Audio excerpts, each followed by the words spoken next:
Hello, students and my dear friends. Today we are going to start a new subject, micro and macroeconomics. We are going to study about meaning, definition, scope, differences, and similarity of micro and macroeconomics. As we know that economics definition has strangled themselves, means economic has variety of definition concerning its meaning. In that series, Ragnar Frisch has given an idea that we should divide economics as micro and macroeconomics. And while we study micro, micro means individual, a person, one consumer, one firm. When one individual studies related with the economic activity, then it is microeconomics. And macro is a very large or very big units. If we studies large units concerning the economic activity, this is known as microeconomics. So Ragnar Frisch divided economics as two parts, in which we studies individual units concerning economic activity, that is micro. If we study whole of economy, yeah, very large units concerning to economic activity, that is microeconomics. Now it is very easy. Now we are going to understand the meaning of microeconomics. This word is taken from English word micro, which is taken from Greek word macros. Micros means very tiny or very small. Now the macroeconomics, the word is taken from English word macro, which is taken from Greek word macros, means very big or large. Now here we studied about the definition of economics. In journal word, we are trying to explain microeconomics. Microeconomics studies the only one individual unit of economic activity. The simple or general definition of macroeconomics is macroeconomics studied economics as a whole in a economic activity.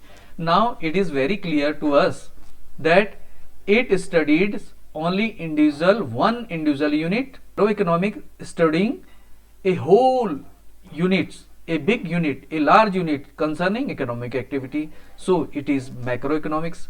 Now we taken here a very renowned economist, Golding.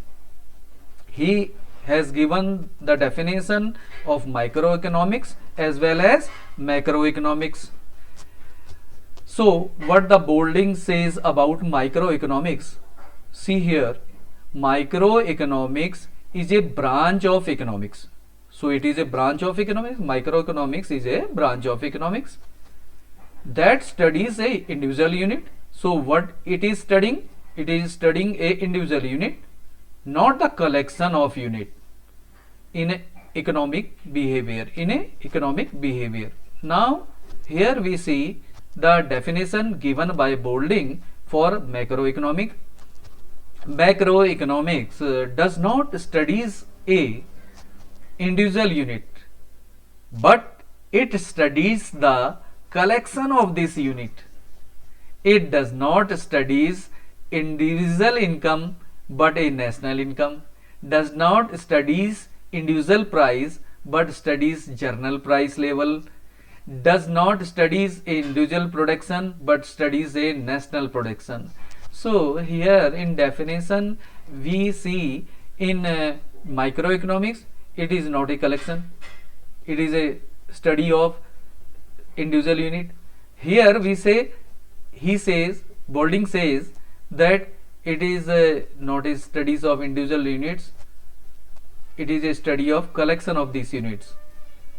Not a individual income but a national income, not a individual price but a general price label, not a individual production but a studies a national production. So these are this is a definition given by Boulding concerning microeconomics and macroeconomics. Now we see here micro and macroeconomics, the scope, the branches of a micro and macroeconomics. What is the subject matter of microeconomics? These are the similar things. What is the scope of micro and macroeconomics? What are the branches of macroeconomics? What is the subject matter of economics of micro and macroeconomics? This is the similar thing, and we are going to study here. What we studies in micro and what we studies in macroeconomics are similar to this. What is the scope of micro and macroeconomics? What are the branches of micro and microeconomics? What is the subject matter of micro and macroeconomics? So we are studying here this similar thing. Now first we will take the scope or branches or subject matter of microeconomics. So first thing is theory of good pricing. First thing is demand theory, and second is theory of cost and production. Second, this is not a very small concept. These are the very big concepts, and books are written in, many books are written in simple this thing, demand theory. There are a lot of books concerning the different topics of these. So these are the very vast things we studies in this microeconomics. If let us suppose if you get a question of 1 or 2 number, you can simply illustrate this by this by. Now we are going to study about the scope or branches or subject matter of microeconomics. We studied the theory of income and employment, theory of function of consumption, and theory of function of investment.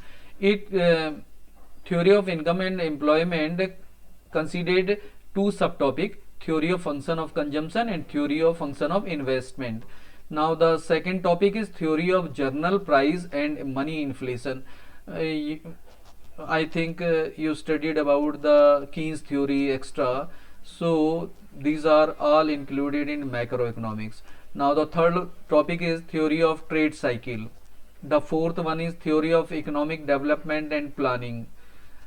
The next topic is theory of distribution of macroeconomics. These are the variety of subject matter in macroeconomics, and you well know that all the subject has different books in all of this topic and subtopic.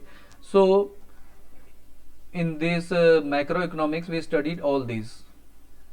Now we are going to differentiate between micro and macroeconomics.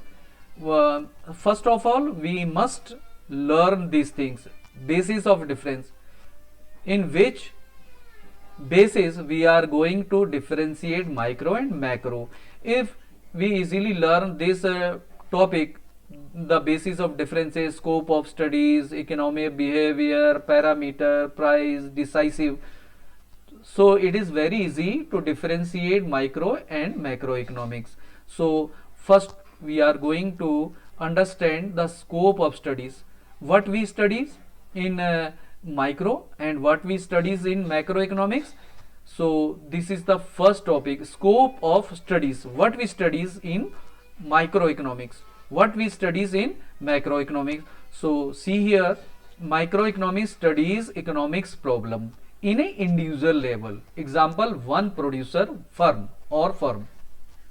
Thus in macroeconomics studies all economic units of an economy. Example, it studies the all economic units of economy, national income and total consumption. So this is the scope of studies. The second one is economic behavior, how one behave, how microeconomics behave and how the macroeconomics behave. It studies individual units and individual economic behavior. It studies only individual economic behavior. One consumer, one firm, how that behaves, it studies in microeconomics. The macroeconomic, it studies society and economic behavior of society. So macroeconomics deals with the behavior of society, and microeconomics deal with the economic behavior of individual. So this is the base of second differentiation between the micro and macro. The third one is parameter. So what is the parameter of microeconomics and what is the parameter of macroeconomics? We will see here. Microeconomics assumes that macro parameter are constant. So which parameter are constant in microeconomics? Macro parameters are the constant in microeconomics. Similarly, in macroeconomics assumes that micro parameter are constant. In macro, micro parameter are constant. In micro, macro parameter are constant. So this is the differentiate with parameter. Now we will take the basis price. It is in microeconomics, it studies a price of a commodity. It studies only a price of a commodity, and in macroeconomics it studies a general price level of a commodity. The fifth one is decisive. Who is the decision maker or who takes the decision concerning micro? In microeconomics, for pricing a commodity, demand and supply is decisive. In microeconomics, who is controlling the price of a commodity? It is demand and supply. And who is the decision maker in macroeconomics? In macroeconomics, government is decisive for all the economic problems such as employment and poverty. So this is the 5 points by which we differentiate the micro and macroeconomics, and you must learn these 5 basis of differences: scope of studies, economic behavior, parameter, price and decisive. Then it is very easy to differentiate these micro and macroeconomics. Now we are going to tell you about we will take. It is useful for the knowledge of whole economy. It is very essential to study microeconomy. It is microeconomics is very important for understand microeconomics. It is useful in taking decision of a economic problem. It is very useful, microeconomics. It is useful in making a economic policy. It is helpful in study of generalized or whole economics. It is helpful in understand the macroeconomics also. It is helpful in understanding capitalism. Now we see the importance of macroeconomics makes the government economic policy. It studied about economic development. It studies the whole economy. It is helpful to understand microeconomics. When we studies macroeconomics, it is helpful to understand the microeconomics. It is helpful to compare the international different economy. What we see here actually when we are studying these importance of micro and macroeconomics, they are very independent with each other. Dependent to each other. Microeconomics is depending on macroeconomics and macroeconomics is depending on microeconomics. So now we study the similarity between micro and macroeconomics. What are the similarity between them? Are they very similar or they are dependent to each other? So we are going to understand this, how microeconomics depend on macroeconomics, how macroeconomics depend on microeconomics. So first of all we take how microeconomics depend on macroeconomics. Microeconomics tells that fixation of profit is due to risk, but macroeconomics tells us the difference influencing factor or profit. It illustrates them. macroeconomics illustrate why the profit is gaining by the producer. So microeconomics only tells the fixation of profit due to risk, but macroeconomics tells us the different influencing factor of profit. And the second one is microeconomics gives theory of interest explaining only its equilibrium, but macroeconomics provide us theory of Keynes. So microeconomics gives only the theory of interest but not going to explain it, and equilibrium, but macroeconomics provide us the theory of Keynes, in which they have given the explanation of theory of interest. Now the third one is microeconomics tells only the price is determined by demand and supply. Microeconomics says that price is determined by only by demand and supply, but macroeconomics tells us the other factor of influencing price. Now we will see here the macroeconomics, how the macroeconomics depends on microeconomics. We cannot understand the whole economy without understanding the individual. One must know the individual, and after that he is easily understand the whole economy. So it says we cannot understand the whole economy without understanding the individual unit. Example, national income could not be understood easily without understanding the individual income.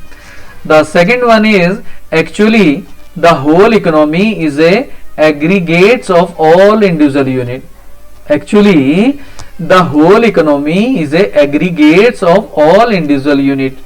So they are very similar and helping each other, depending each other. The third one is to understand the general price concept, we must know the theory of price. Demand supply determined by the demand supply of individual unit.